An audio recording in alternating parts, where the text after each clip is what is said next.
Halo guys, balik lagi sama gua Lucky ID. Seperti biasa, sebelum mulai videonya, buat kalian yang sudah dukung channel Min selama ini, terima kasih banyak. Buat kalian juga yang belum subscribe, silahkan di subscribe karena subscribe itu gratis, tidak bayar. Dan buat kalian juga yang sudah donasi, terima kasih banyak. Semoga dilancarkan rezekinya, amin. Sebelum mulai videonya, buat kalian tolong di like video ini, hitung-hitung uang parkir guys. Oke, tanpa basa-basi kita bacain novel Martial Black chapter 5725. Di sini diceritakan di dalam tungku semesta yang agak bingung. Bill Openhaven di dalam tungku semesta juga memiliki kualitas yang berbeda. Dia belum pernah mendengar hal seperti itu. Pada saat yang sama di markas pusat ras manusia, banyak master orde ke-8 telah berkumpul.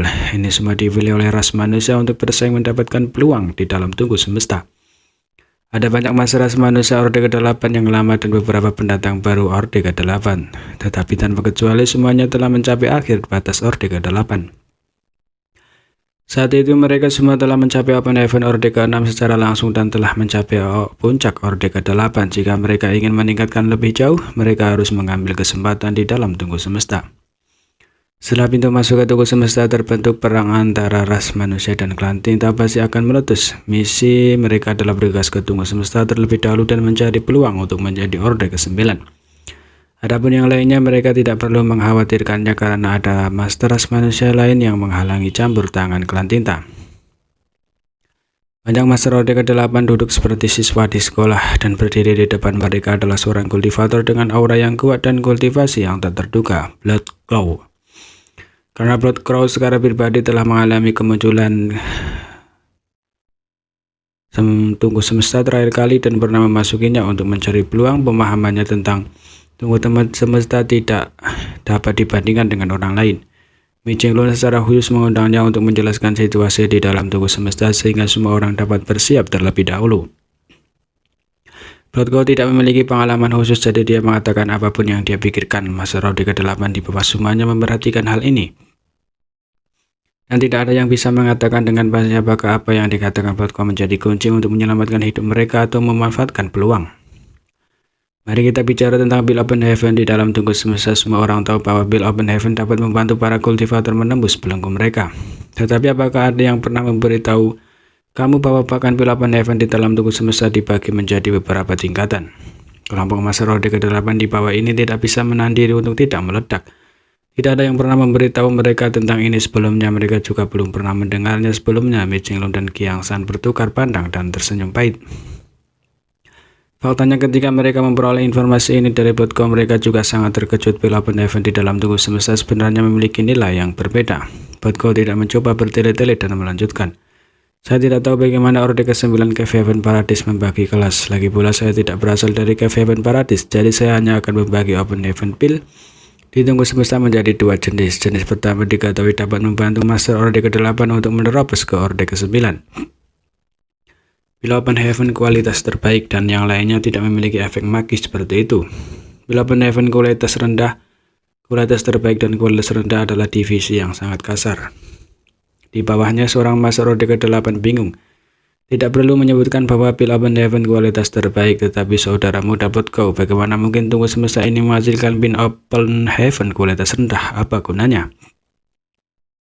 Blood Claw berkata, saya tidak tahu mengapa itu bisa melarikan Bill Openhaven kualitas rendah. Tetapi Bill Openhaven kualitas rendah ini bukannya tidak berguna.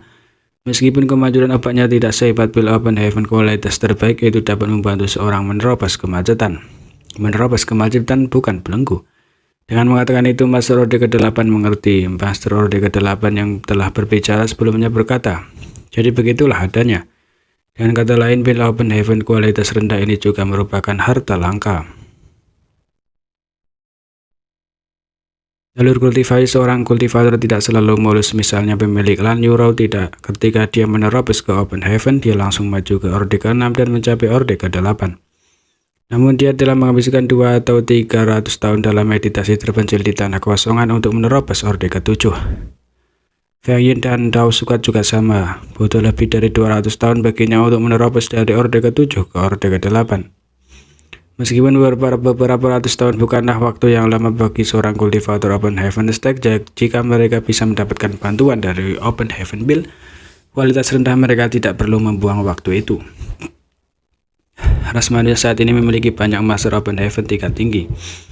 Dan banyak dari mereka telah terjebak di kemacetan mereka sehingga sulit bagi mereka untuk maju bahkan 1 inci pun. Mereka belum mencapai titik di mana mereka membutuhkan pil open heaven kualitas terbaik. Jadi jika mereka dapat memperoleh beberapa pil open heaven kualitas rendah, mereka akan dapat menembus kemacetan mereka.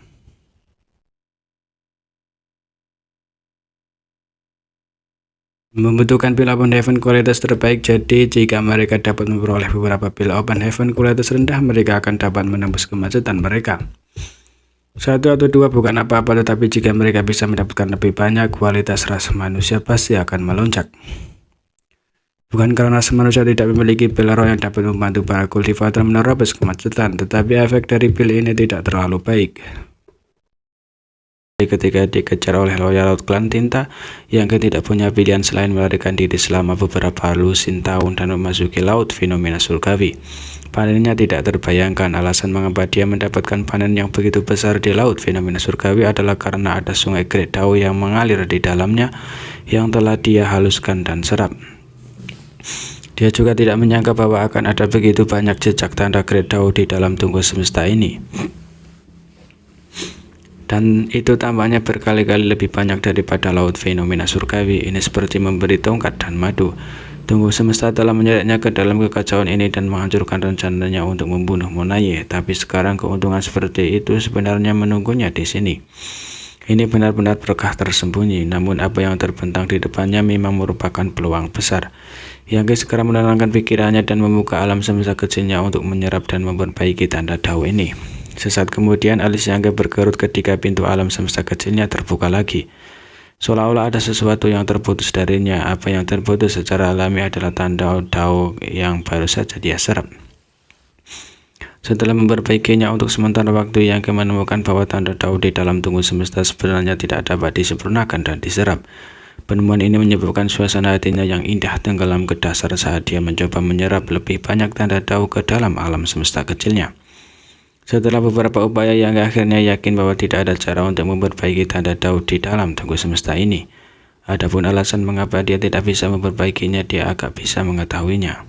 Jika tanda Dao di sungai Dao besar yang gila yang dia temui di laut fenomena surgawi teratur dan berbeda, maka tanda Dao di sini berada dalam keadaan kacau.